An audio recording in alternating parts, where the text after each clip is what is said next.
और यहाँ क्या आएगा? Import iterator. आइट्रेटर।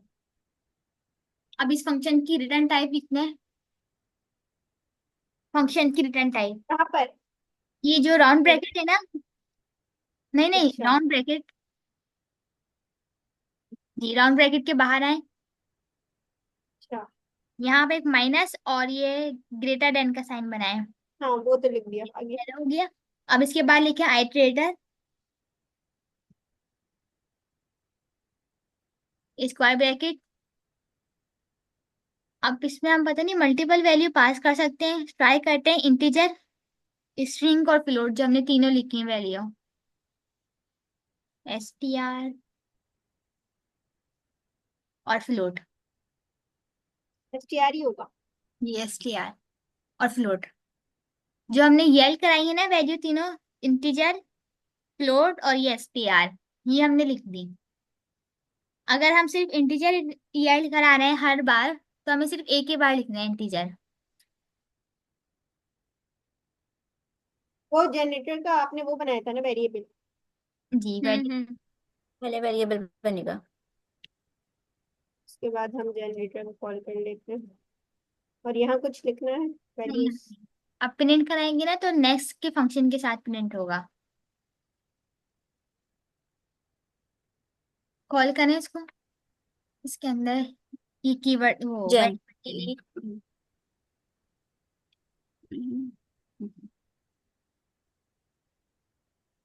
2। तो हमें यहाँ पे इसकी ऑब्वियसली फर्स्ट वाला ही प्रिंट होगा। और टाइप कैसे करेंगे? टाइप लिखें। जनरेटर की। जी जनरेटर। अच्छा, इसकी टाइप तो फंक्शन ही आएगी। और अगर हम उसकी टाइप लिखे जेन, जो हमने वेरिएबल बनाए हैं, इसकी टाइप है जनरेटर। अच्छा, अगर हम देखें हम यहाँ पे जनरेटर भी लिख सकते थे टाइपिंग में, जहां हमने आइट्रेटर लिखा है, मगर जनरेटर आइट्रेटर की सब क्लास है, इसलिए हमने इसको इंपोर्ट करा है यहाँ से। एबीसी की फुल फॉर्म यहाँ पर है एब्स्ट्रैक्ट बेस क्लासेस। इसको हम आगे चल के हम पढ़ेंगे ना ऑब्जेक्ट ओरिएंटेड प्रोग्रामिंग, तो ये सब क्लियर हो जाएगा ये क्लासेस। अब हम आगे पढ़ते हैं। रिकर्सिव फंक्शंस ये थोड़ा सा बेसिकली टिपिकल है, ये क्यों कॉल हाँ किया? ये टिपिकल है। जी आप क्या। मैंने इसलिए लिखा हुआ है शराफत के साथ। इसमें हो क्या रहा है, देखिए रिकर्सिव फंक्शन में बेसिकली होता है कि एक फंक्शन के अंदर आप जब उसकी मतलब बॉडी में कोई उसका काम करवा रही है, फंक्शन उसमें परफॉर्म कर रही है, तो उसमें आप फंक्शन को यूज करेंगी लाइक नेस्टेड लूप में। जैसे कि एक फंक्शन होता है, उसके अंदर एक और फंक्शन कॉल हो रहा होता है। इसमें हम उस फंक्शन को बेसिकली यूज कर रहे होते हैं अपने कोड में। तो जैसे कि मैंने फैक्टोरियल का फंक्शन बनाया है, इसमें पैरामीटर एक n पास कर दिया है जो कि नंबर को डोनेट कर रहा है। और इसमें ये जो पहला कोड होता है ना हमारे पास, ये बेस कोड होता है, यानी कि बेस कंडीशन कह लें आप इसको। हम कमेंट आउट कर देते हैं, बेस कंडीशन होती है, ये फुलफिल होना जरूरी होती है। कि अगर ये कंडीशन फुलफिल होती है तो आप क्या करवा लो, मतलब बेस कंडीशन वो कंडीशन होती है कि यहाँ तक की कंडीशन फुलफिल होनी चाहिए, इससे नीचे की कोई वैल्यू आएगी तो फिर प्रॉब्लम अकर हो सकती है, यानी कि अनलिमिटेड टाइम्स लूप चल सकता है। हम नहीं चाहते अनलिमिटेड टाइम लूप चले, जिसकी वजह से हम n = 0 पे स्टॉप करना चाहते हैं। उसके बाद हम रिटर्न हम्म। करवा देंगे कि अगर n = 0 हो, चेक करो तो 1 रिटर्न कर दो। अदरवाइज परफॉर्म ये करो कि n को मल्टीप्लाई कर दो इसी फंक्शन से, फैक्टोरियल के फंक्शन से, और उसमें n-1 की वैल्यू हो। जैसे कि अगर हम वैल्यू दे दें यहाँ पर 3 को, तो 3 मल्टीप्लाई हो रहा होगा हमारे पास 2 से, और 2 हमारे पास मल्टीप्लाई हो रहा होगा 1 से। ठीक है। अब जब हम प्रिंट करवाएंगे फैक्टोरियल, यहाँ पर हम 3 ले लेते हैं क्योंकि हमने वहाँ एग्जाम्पल के तौर पे 3 दिया है। तो आंसर हमारे पास क्या होगा, 3 × 2 = 6, और 6 को मल्टीप्लाई करेंगे जब 1 से तो 6 ही आएगा। इस तरह से हमारे पास रिकर्सिव फंक्शंस काम कर रहे होते हैं। एक बहुत मुश्किल है। फेबोंगी सीरी की मैंने एग्जाम्पल देखी थी, तो ये मुझे समझ में नहीं आया बेसिकली, इसलिए इसको हम इग्नोर कर देते हैं। फिबोनाची। जी हाँ, ये फिबोनाची। फिबोनाची IFI है। फिबोनाची ये हम लोगों ने टाइप स्क्रिप्ट में पढ़ा था। सर फैसल ने पढ़ाया था ये।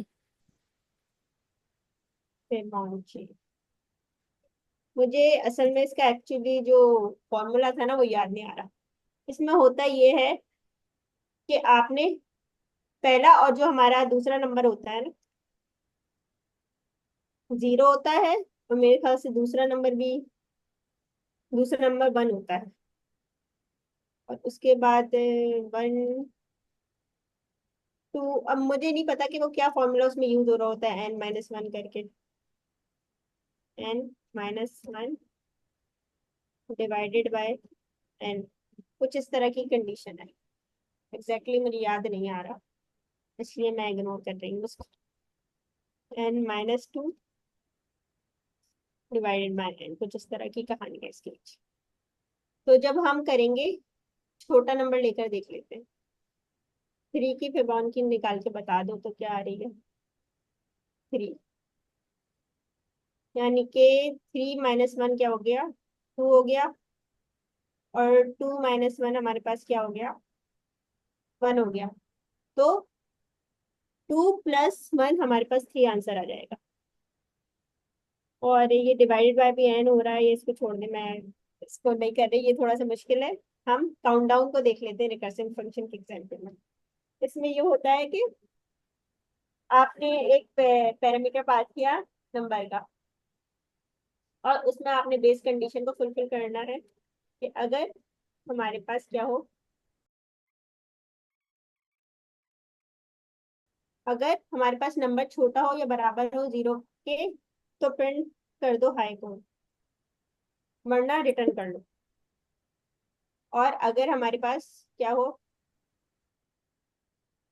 ये मतलब छोटा या बड़ा नहीं हो, हमारे पास उससे बड़ा हो या नंबर, यानी कि 1 हो या 2 हो या कोई भी नंबर 0 से बड़ा हो, तो प्रिंट कर दो उस नंबर को। और इसमें हम देख लेते हैं कि काउंट डाउन कर दो, उसके अलावा अगर हमारे पास जो नंबर है, यानी कि आपने अगर 3 दिया है तो उसको माइनस कर दो 1 से, फिर दोबारा लूप को चलाओ, फिर ये लूप चलता रहेगा हमारे पास। प्रिंट करेगा आपके नंबर को और उसमें एक नंबर को माइनस कर देगा। यानी कि पहले 4, जैसे फॉर एग्जाम्पल हम ले लेते हैं, 4 है, ठीक है। तो सबसे पहले ये प्रिंट करेगा 4 को, और उसके बाद 4-1 कर देगा, तो यहाँ पर आ जाएगा 3। फिर जब हमारे पास ये चेक करेगा कि नंबर क्या है, <= 0 है, यानी कि नहीं है, तो इससे बाहर निकल आएगा और देखेगा कि 3 को प्रिंट करना है। 3 को प्रिंट कर देगा, उसके बाद 3 में -1 कर देगा। उसी तरह फिर 2 प्रिंट हो जाएगा, और फिर 2 में -1 हो जाएगा। तो इस तरह हमारे पास काउंटडाउन चलता रहेगा। और हम इधर ले लेते हैं 4, तो 4 को जब प्रिंट करेंगे यही होगा। अगर हम इसमें ले लें 6 को, तो हमारे पास 6 का काउंटडाउन स्टार्ट हो जाएगा, और ये 1 पे जाके स्टॉप हो जाएगा, और जब 0 आएगा तो हाई को प्रिंट कर देगा, या फिर इधर स्टॉप लेते हैं, ताकि 0 से कम पे ना चले, नेगेटिव वैल्यूज पास ना हो। इसलिए हम बेस कंडीशन को लिखते हैं। कुछ फॉर्मूले ऐसे होते हैं जहाँ बेस कंडीशन देना जरूरी है। बाकी आप लोग खुद समझने की कोशिश करें। ये थोड़ा मुश्किल है रिकर्सिव फंक्शन, क्योंकि इसको आपने फॉर्मूले में यूज करना है, ये मैथ्स के फॉर्मूले पे काम करते हैं ये सारे। अच्छा, अब उसके बाद हम देख लेते हैं हायर ऑर्डर फंक्शन। ये भी कोई आसान चीज नहीं है। तो इसमें होता ये है कि takes another function as an argument. इसमें भी ये बात है कि एक फंक्शन है, उसके अंदर आप फंक्शन को पास कर रहे हैं, उसके अलावा वैल्यू भी पास हो सकती है। वैल्यू मैंने मल्टीपल दी हुई है यहाँ, क्योंकि मैंने यहाँ फंक्शन बनाया है ऐड का और मल्टीप्लीकेशन का, कैलकुलेशन के फंक्शन बनाए हुए। तो जाहिर सी बात है, ऐड और मल्टीप्लाई में एक वैल्यू को तो आप ऐड करेंगे नहीं, इसलिए मैंने यहाँ दिया। अगर स्क्वायर रूट का मैं फंक्शन बनाती तो आप ज्यादा, मतलब एक वैल्यू दे सकते थे। ऐड और मल्टीप्लाई में बेसिकली कम से कम दो तो चाहिए होंगी ना, किसको ऐड कर रहे हैं, इसलिए मैंने दो वैल्यूज यहाँ पर लिखी है। तो सबसे पहले हमारा फंक्शन बना है, उसमें एक फंक्शन पैरामीटर के तौर पे पास हो रहा है, उसमें दो वैल्यूज है। उसमें रिटर्न क्या हो रहा है, रिटर्न फंक्शन ही हो रहा है। और फंक्शन जो है हमारे पास ऐड और मल्टीप्लाई में देख लें, इसमें भी दो वैल्यूज है। तो जब हम क्या करेंगे,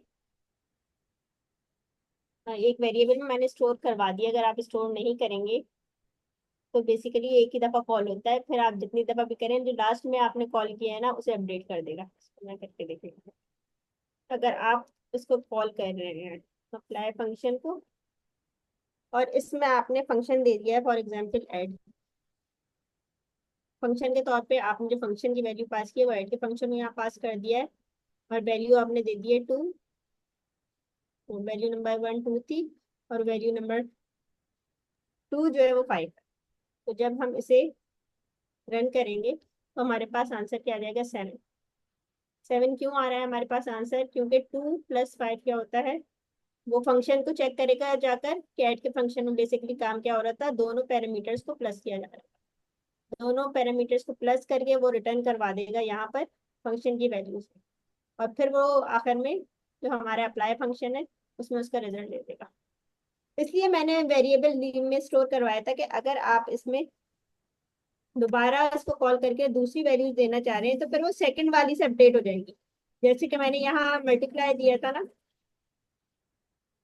और यहाँ पर मल्टीप्लाई को कॉमा लगा देती हूँ और वैल्यू दे दी 4 और 6। तो होता ये है कि जो एडिशन वाला काम है ना, फिर वो आपको एग्जीक्यूट होता हुआ नजर नहीं आएगा, वो अपडेट हो जाएगा मल्टीप्लाई वाले काम से। इसलिए आप जो भी चीज फंक्शन में रिटर्न करवाने हैं आप इसे प्रिंट करवाने हैं।